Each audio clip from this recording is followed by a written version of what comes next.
I knew my marriage was dying long before I found the proof. You feel it in your bones first. That shift in the air, the way conversations start feeling like negotiations between strangers. But admitting it meant facing a reality I wasn't ready for. So I buried the knowledge deep and kept pretending everything was normal.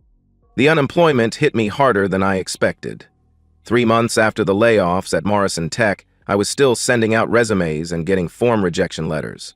Erin was supportive at first, telling me we'd figure it out together, that her salary at the marketing firm could carry us for a while. But support has a shelf life, and I watched it expire in slow motion. The changes started small. Erin stopped asking about my job interviews. When I'd update her on potential leads, she'd nod absently while scrolling through her phone. The eye contact disappeared first. During dinner conversations, she'd look past me or down at her plate. It was subtle enough that I could convince myself I was imagining it. Then came the phone. Erin had always been casual about her phone, leaving it on counters, asking me to check messages when she was driving. Suddenly, it was glued to her hand, screen down on surfaces, buzzing constantly with what she called work emergencies. When I asked about the increased hours, she'd get defensive. "You don't understand the pressure I'm under," she'd say. "I'm carrying the financial load right now." The guilt was effective. I was the unemployed husband questioning his working wife's dedication, so I stopped asking. But I kept noticing. Erin started showering immediately when she came home from work. Not after dinner, not before bed, immediately. She'd walk through the door, barely acknowledge me, and head straight for the bathroom. When she emerged, she'd be different, more relaxed, like she'd washed away whatever had been bothering her. Her grooming habits changed, too. New perfume appeared on the dresser. She started getting her nails done every week instead of every month. The expensive salon visits that we couldn't really afford became non-negotiable expenses. When I mentioned the cost, she reminded me that she needed to look professional for work.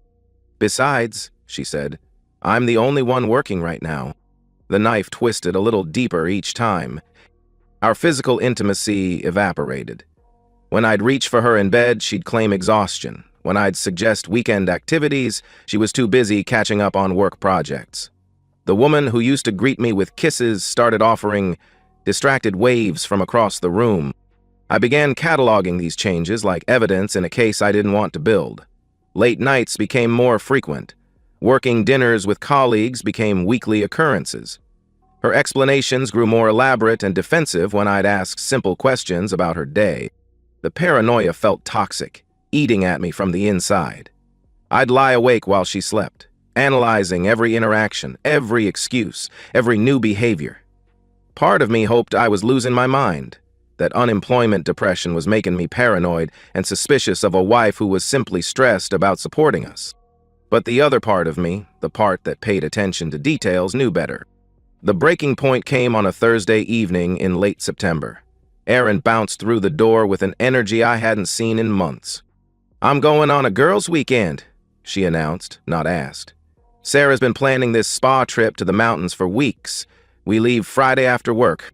Sarah, Erin's college friend who lived in Denver and rarely visited. Sarah, whom Erin hadn't mentioned in months. "That sounds expensive," I said carefully. "I need this, Mark. I've been under so much stress." Her tone carried a warning. Don't be the unemployed husband who denies his working wife a weekend away. But something in her eyes, the way she couldn't quite meet my gaze, made my stomach clench with recognition. This wasn't excitement about a spa weekend with girlfriends. This was anticipation of something else entirely.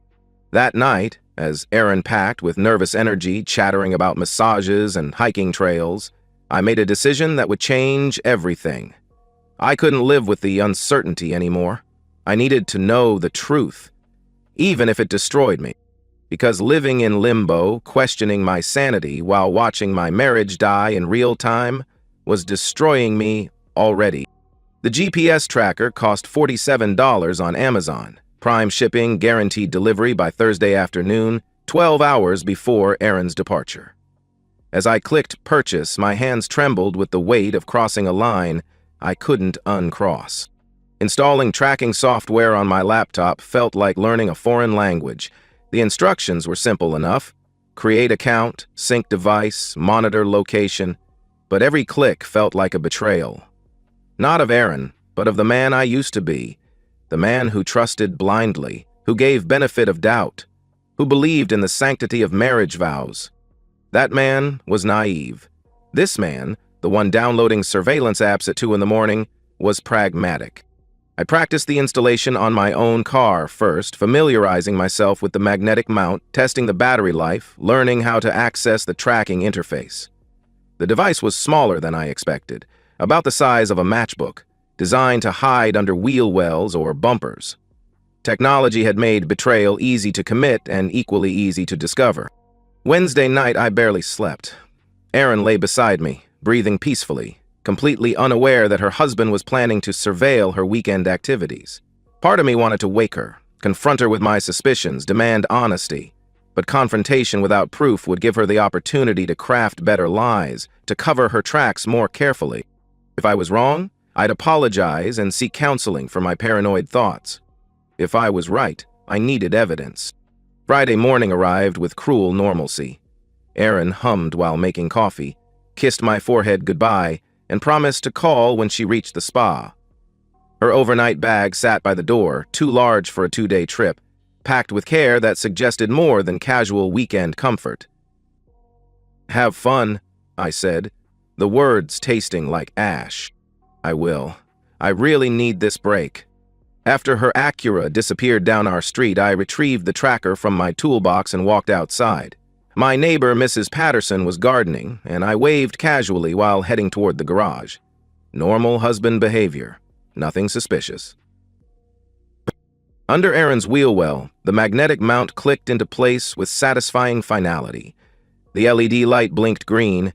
Signal acquired, battery full, tracking active. My marriage was now under electronic surveillance. The waiting began. I tried to maintain normal routines. Breakfast, job search emails, phone calls about potential interviews. But my attention stayed fixed on the laptop screen showing Erin's location. She headed east on I-70 toward the mountains, exactly as expected for a spa weekend in Breckenridge. Then she stopped. The red dot representing my wife's location remained stationary for over an hour at a highway exit 30 miles from any spa resort. I zoomed in on the satellite view, a truck stop with a McDonald's and gas station. Bathroom break, I told myself, grabbing lunch before the final push to the mountains. But the dot didn't move toward Breckenridge. It moved south, toward Colorado Springs. My stomach dropped as I watched her location shift to an upscale hotel district I recognized. The same area where Erin's company held annual retreats. The Broadmoor Resort Complex, where she'd attended conferences before, where she'd mentioned colleagues stayed during business trips. The red dot stopped at the Cheyenne Mountain Resort. I sat staring at the screen, watching my marriage officially die. This wasn't a girls' weekend. This was a romantic getaway with someone else. Someone who warranted the expensive hotel, the careful grooming, the nervous excitement I'd witnessed. The drive to Colorado Springs took me 90 minutes. 90 minutes to transform from suspicious husband to confirmed cuckold. I parked across the street from the hotel entrance and waited. Engine running, air conditioning battling the afternoon heat. At 4:30 p.m., I saw them. Erin emerged from the hotel lobby hand in hand with Ben Morrison. The same Ben Morrison from her office. The same Ben she'd complained about for months, calling him arrogant and overbearing. The same married Ben, with 2 young children whose photos she'd shown me from company picnics. They weren't acting like colleagues. Ben's arm wrapped around Erin's waist with familiar intimacy. She leaned into him naturally, comfortably, like they'd done this 1,000 times before. When he kissed her temple, she smiled with genuine happiness, the kind of smile I hadn't seen directed at me in months. I grabbed my phone and started recording. They walked to a red BMW convertible, Ben's car, judging by how easily he found the keys. Erin climbed into the passenger seat with practiced grace, immediately reaching over to touch his arm as he started the engine. Their conversation looked animated, flirtatious, happy. I followed them to dinner at an expensive steakhouse, maintaining careful distance. Through the restaurant windows, I watched them share appetizers, lean across the table for intimate conversations, laugh at private jokes.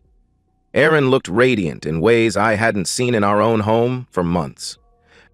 This wasn't a new affair. This was an established relationship, complete with comfortable routines and emotional intimacy. They had history, inside jokes, a rhythm that spoke of regular encounters. My wife was in love with another man. I drove home in numb silence, my phone full of photos and videos that would soon destroy multiple lives. The evidence was irrefutable, the betrayal complete. But instead of rage or heartbreak, I felt something unexpected. Clarity. The uncertainty was over. The paranoia was validated. The man I'd become through months of suspicion and doubt could finally stop questioning his sanity and start planning his response. Erin had made her choice. Now I would make mine. Monday morning, while Erin slept off her spa weekend, I sat in attorney Margaret Fleming's office reviewing my options. Fleming specialized in divorce law with a reputation for protecting men's assets in contested proceedings. Her initial consultation fee was $300. I couldn't afford, but considering what I stood to lose without proper representation, it was the best investment I'd ever made. Adultery affects divorce proceedings in Colorado, Fleming explained, reviewing the photos on my phone. We're not a pure no-fault state. Infidelity impacts asset division, especially when marital funds were used to support the affair. She outlined the process with clinical precision. Document everything. Protect assets before filing. Gather evidence of financial misconduct, hotel bills, restaurant charges, gifts purchased with joint accounts. Create an irrefutable case that would minimize my financial exposure and maximize Erin's consequences. Do you know if she's spent marital money on this relationship? Fleming asked. I thought about the expensive salon visits, the new clothes, the elaborate excuses for working dinners. Probably. How do I prove it? Bank records, credit card statements, receipts. You have legal access to joint accounts. Use it. That afternoon, while Erin worked late, or claimed to, I began my investigation in earnest. Our home computer contained 2 years of financial records. Credit card statements told the story of an affair funded by joint assets. Charges at expensive restaurants on evenings when Erin claimed to be working late, hotel bills that didn't correspond with business travel, purchases at Victoria's Secret that never appeared in our bedroom. The paper trail was damning. I opened a new checking account at a different bank, slowly transferring money from our joint savings. Not stealing. Protecting assets that would otherwise disappear in divorce proceedings. Fleming had been clear. In contested divorces, the spouse who moved first usually fared better. Changing passwords came next. Email accounts, social media profiles, financial platforms, anything Erin might use to monitor my activities or access joint resources. I documented every change with timestamps and screenshots, creating a record of asset protection rather than malicious interference. The most difficult part was maintaining normalcy at home. Erin returned from her girls' weekend glowing and relaxed, full of stories about spa treatments and hiking trails. She showed me photos on her phone, carefully curated images that supported her cover story. No Ben in sight, though I noticed her manicured nails and professional makeup suggesting preparation for photographs. Making sexy pictures for photograph? How was Sarah? I asked over dinner. Great. Stressed about work, but that's nothing new. The spa package was worth every penny. The lies came so easily. Erin looked me in the eye while describing fictional massages and imaginary conversations with a friend she'd never visited. Her performance was flawless, practiced, suggesting months of deception I'd been too trusting to notice. I spent evenings researching Ben Morrison while Erin watched television, oblivious to my activities. LinkedIn provided his professional background. Marketing director, married to Jennifer Morrison for 8 years, father to Emma and Jake Morrison, ages 6 and 4. His company profile showed recent promotions and salary increases, explaining his ability to afford expensive hotels and dinners. Facebook revealed more personal details. Family vacation photos, children's birthday parties, anniversary celebrations with Jennifer. Ben presented himself as a devoted family man, posting frequently about work-life balance and the importance of commitment. The hypocrisy was staggering. Jennifer Morrison's social media painted the picture of a stay-at-home mother devoted to her children. Her recent posts showed increasing signs of stress, complaints about Ben working late, concerns about their changed family dynamic, confusion about his decreased presence at home events. She was living the same reality I'd experienced, questioning her instincts, while her husband destroyed their marriage. By Thursday, I'd assembled a comprehensive dossier. Financial evidence of the affair, documentation of workplace policy violations, and proof of Ben's deception to his own family. The affair wasn't just personal betrayal. It was professional misconduct between supervisor and subordinate, creating liability for their employer. Fleming reviewed my evidence with approval. "This is thorough work. We can file whenever you're ready." But filing for divorce was only the beginning. Aaron and Ben had made choices that would hurt innocent people. Jennifer Morrison, their children, colleagues who trusted them professionally. Justice required consequences beyond legal proceedings. I researched their company's human resources policies. Relationships between supervisors and subordinates required disclosure and approval. Failure to report created grounds for termination, particularly when company resources were used to facilitate the relationship. Aaron's business trips, Ben's expense accounts, their use of company time and equipment to coordinate personal activities, all policy violations with career-ending implications. Jennifer Morrison deserved to know the truth about her marriage. Their children deserved a father who wasn't living a double life. Their employer deserved to know that senior staff were violating company policies and potentially creating legal liability. My transformation was complete. The trusting husband who'd given Aaron benefit of doubt no longer existed. In his place stood a man who understood that consequences required careful planning, that justice demanded strategic thinking, and that protecting innocent people sometimes meant destroying guilty ones. Aaron had chosen this path. Ben had enabled it. Now they would discover that choices have costs, and some prices are higher than they ever imagined. Aaron knew something was wrong the moment she tried to unlock the front door Friday evening and found the locks changed. I watched from the living room window as she fumbled with her keys, confusion transforming to frustration to growing alarm. When she finally rang the doorbell, in her own home, the transformation was complete. I opened the door without emotion. No anger, no accusations, just clinical calm that immediately put her on edge. "Where are the locks changed?" she demanded, pushing past me into the house. "Have a seat, Aaron. We need to talk." Something in my tone stopped her mid-stride. She turned, studying my face with the careful attention of someone who just realized the game had changed. "I know about Ben Morrison." The color drained from her face so quickly I thought she might faint. Her mouth opened, but no sound emerged. Denial was impossible when confronted with that level of certainty. I gestured toward the coffee table where I'd arranged the evidence like a prosecutor presenting a case. Photos from the hotel, bank statements highlighting suspicious charges, screenshots of text messages I'd recovered from our phone bills, the GPS tracker sitting like an accusation in the center. "Sit down," I repeated.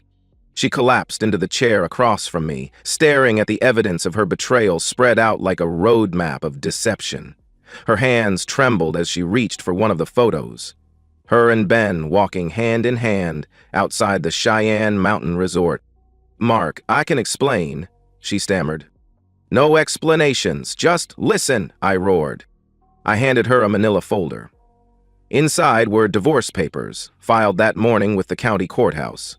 Petition for dissolution of marriage, citing adultery, with documented evidence of financial misconduct and marital asset misuse. Our joint accounts are frozen, pending court review. The house is in my name, purchased before our marriage. You have 30 days to remove your personal belongings. Aaron's professional composure cracked. "You can't just throw me out. This is my home too." "Actually, I can. Check the property deed," I replied. She rifled through the papers with increasing desperation, looking for some angle, some technicality that might save her. But Fleming had been thorough. Every document was properly filed, every asset properly protected, every legal requirement satisfied. "What about my job?" Aaron's voice was barely a whisper. "Interesting question." I handed her another folder. Ben's wife received copies of these photos this morning. Your Human Resources Department received documentation of policy violations this afternoon. Relationships between supervisors and subordinates require disclosure.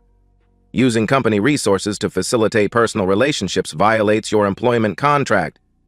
The second blow landed harder than the first. Erin's face went ashen as she realized the scope of consequences I'd engineered. Not just personal destruction, but professional annihilation. You've destroyed my career. You destroyed your career. I just documented it, I replied. Her phone started buzzing. Text messages, missed calls, voicemails, piling up as news of her exposure spread through professional and personal networks. Ben trying to coordinate damage control. Jennifer Morrison demanding explanations. HR scheduling emergency meetings. How long have you known? She asked. Long enough to protect myself, I replied. Erin cycled through the stages of someone whose world had just imploded. Denial gave way to bargaining as she tried to negotiate some settlement that might salvage her situation. When that failed, anger emerged. You're destroying innocent people, she accused. Ben's children don't deserve this. Ben's children deserved a father who honored his marriage vows. Jennifer deserved a husband who told the truth. Neither of them got what they deserved because you and Ben made selfish choices. We fell in love, she whispered. You had an affair. Love doesn't require deception, I replied. The conversation continued for another hour, but the outcome never changed. Erin's attempts at manipulation fell flat against documented evidence. Her promises of changed behavior meant nothing when trust had been systematically destroyed. Her threats of legal action seemed hollow when facing superior preparation. By evening, the broader consequences were manifesting. Ben called 17 times before Erin finally answered, their conversation a whispered argument about blame and damage control. Jennifer Morrison's attorney had already contacted Fleming about supporting evidence in her own divorce proceedings. The Human Resources investigation was expanding to include other employees who might have known about policy violations. Erin packed 2 suitcases that night, moving like someone in shock. The confident woman who'd lied so easily about spa weekends and girls' trips had been replaced by someone facing the complete destruction of life as she knew it. I never meant to hurt you, she said as she loaded her car. Yes, you did. You hurt me every day for months. You just never meant to get caught. She drove away without looking back, leaving behind a marriage that had died long before I'd found the proof. The house felt different. Not empty, but clean. Like an infection had been removed and healing could finally begin. My phone buzzed with a text from Fleming. HR confirmed both terminated effective immediately. Ben's wife filed for divorce this afternoon. Justice served. Justice. The word felt appropriate but incomplete. Consequences had been delivered, innocent people had been informed, and guilty parties were facing appropriate penalties. But justice was cold comfort when sitting alone in a house that used to feel like home. Still, as I looked at the evidence scattered across the coffee table, proof of months of systematic deception, I felt something I hadn't experienced in a long time. Control. Not over other people's choices, but over my own response to them. Erin and Ben had chosen betrayal. I had chosen consequence. The difference between victim and victor was often just a matter of preparation and resolve. 6 months after the locks were changed, I found myself sitting in the same coffee shop where Erin used to meet Ben for their business lunches. The irony wasn't lost on me. Claiming territory they'd once thought was secret, drinking coffee in a space that had facilitated their deception. The aftermath had unfolded exactly as Fleming predicted. Erin's attempts to contest the divorce had failed spectacularly when faced with documented evidence of adultery and financial misconduct. She'd moved back to Phoenix with her sister, unemployed and effectively blacklisted in Colorado marketing circles. Professional networks are small, and news of her termination had spread quickly. Ben's situation was equally devastating. Jennifer had been thorough in her own divorce proceedings, using my evidence to secure primary custody of Emma and Jake. His relationship with his children was limited to supervised visits, his reputation in professional circles destroyed by the HR investigation. The man, who'd posted constantly about work-life balance and commitment, had become a cautionary tale about the cost of hypocrisy. Their affair had survived exactly 3 weeks after exposure, before imploding under the weight of consequences neither had anticipated. Turns out that relationships built on deception and fantasy don't translate well to reality when both parties are unemployed, divorced, and facing social ostracism. I'd rebuilt systematically, approaching recovery with the same methodical precision I'd used for revenge. New job at a tech startup that valued my skills without the corporate politics that had cost me my previous position. New social circle of people who didn't know my story or treat me like a victim to be pitied. New routines that didn't revolve around monitoring someone else's deception. Dating again had been surprisingly challenging, not because of trust issues, I'd learned to read warning signs more carefully, but because of who I'd become through the process. The man who'd married Erin had been trusting to the point of naivety. This man was observant, careful, strategic in ways that sometimes surprised potential partners. "You're different than most guys I date," Sarah had said after our third dinner together. "You pay attention to details. You ask follow-up questions. It's like you're solving puzzles in your head."